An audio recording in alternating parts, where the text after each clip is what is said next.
Serre-France, le réseau de conseil et d'expertise comptable présente Parole d'expert. Serre-France, partenaire de la performance des chefs d'entreprise.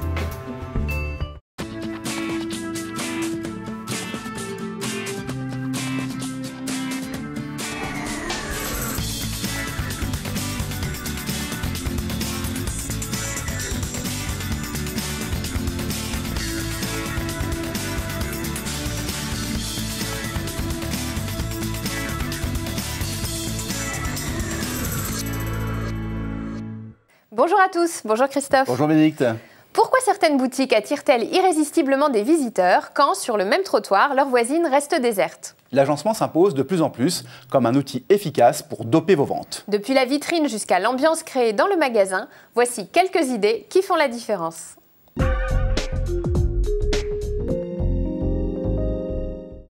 Faire vendre et servir la marque, tels sont les objectifs commerciaux d'un magasin. Les boutiques doivent interpeller, séduire, capter et donner aux clients le plaisir et l'envie d'acheter. Un magasin est à la fois un média et un générateur de chiffre d'affaires. Il doit mettre en valeur l'enseigne et stimuler les ventes, des ventes qui sont loin d'être acquises d'avance car le consommateur a de plus en plus l'embarras du choix.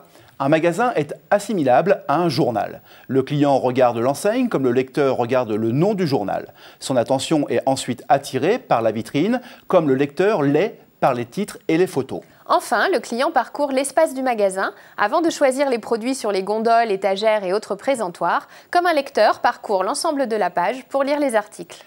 Voici des méthodes d'enseigne qui font recette. Si elles appartiennent souvent à des réseaux aux moyens financiers importants, rien n'interdit d'y piocher des idées.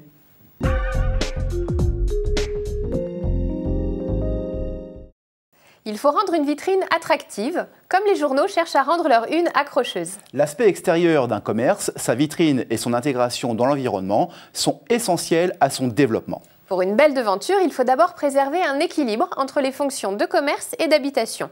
On peut aussi jouer sur l'harmonie avec les façades voisines en termes de matériaux, couleurs, stores et éclairages adéquats. Attention, un commerce doit aussi se faire remarquer.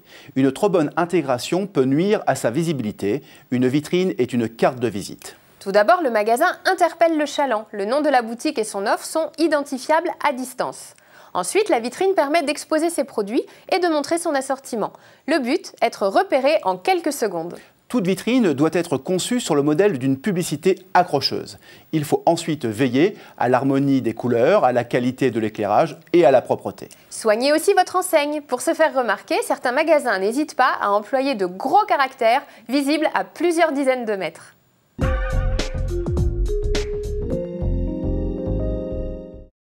Pour mettre en valeur ses produits, pour vendre plus, voici quelques trucs et astuces. Vendre par association de produits. Faire vivre sa vitrine grâce à une présentation liée à l'actualité. Opter pour une présentation à thème. Renouveler fréquemment les vitrines, en moyenne toutes les 2 ou 3 semaines en fonction de son activité. Certaines grandes marques changent toutes les semaines. Utiliser la théâtralisation pour développer l'image de marque de l'entreprise, présenter ses meilleures sélections, faire de la publicité pour développer la notoriété de l'enseigne. Cependant, il n'existe pas un modèle type de vitrine valable pour toutes les boutiques et le recours à des professionnels du merchandising n'est pas un passage obligé. Avec un peu de goût et de créativité, une boulangerie peut réaliser une très bonne vitrine. Elle peut par exemple mettre en scène tout simplement un thème cohérent avec de bonnes harmonies de couleurs, un panier en osier, des œufs, de la farine, une sélection de pains originaux et l'œil se régale sans se poser de questions.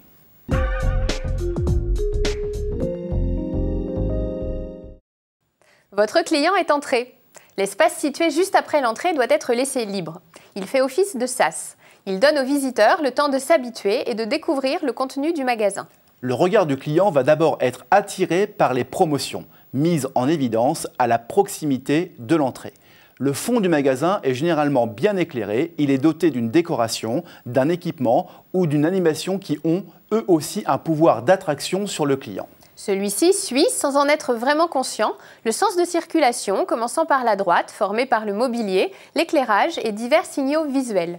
Un bon agencement de l'espace doit satisfaire 2 objectifs a priori contradictoires. Premièrement, permettre au client de trouver sans difficulté le produit qu'il est entré acheter. Et deuxièmement, l'inciter à musarder autour des autres produits. Le client doit avoir l'impression de gagner du temps et de décider lui-même de consacrer un peu de son temps à se faire plaisir. Les magasins sont aussi contraints de s'adapter aux comportements zappeurs et infidèles du consommateur. Ils doivent surprendre et se renouveler en permanence. De plus en plus, on trouve des éléments mobiles qui permettent de modifier régulièrement l'espace et de créer de nouvelles mises en scène. Il s'agit de théâtraliser la mise en scène pour provoquer le désir. Autre astuce, rapprocher les produits complémentaires. C'est le principe de la grande distribution où vous trouvez la sauce tomate à côté des pâtes pour multiplier les chances de voir le consommateur acheter les deux produits.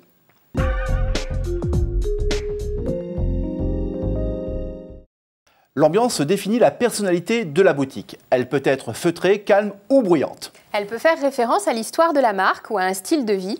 Elle peut simuler le décor dans lequel les produits seront utilisés par le consommateur, mettre l'accent sur le prix, le service, le conseil, la qualité ou la disponibilité. De plus en plus de chaînes de magasins sollicitent les 5 sens des clients. Le but est de créer un sentiment de bien-être et de conjuguer commerce et détente. On peut séduire le client en s'adressant à Sa vue, c'est la décoration et l'éclairage. son odorat via la diffusion de parfums, Son ouïe, en soignant la musique d'ambiance. son sens du toucher en mettant le produit en démonstration, Son goût, proposer la dégustation de nouveaux produits ou encore servir un café d'attente dans un salon de coiffure.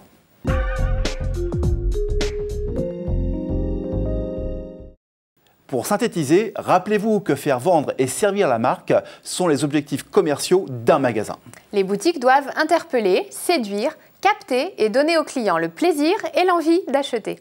Nous espérons que ces conseils vous auront aidé à imaginer votre magasin comme un média et un générateur de chiffre d'affaires. Nous vous retrouvons prochainement pour de nouvelles paroles d'experts.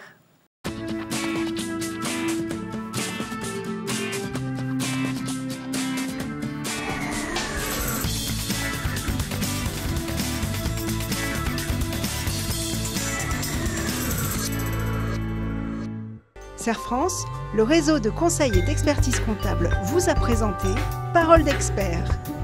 Serre France, partenaire de la performance des chefs d'entreprise.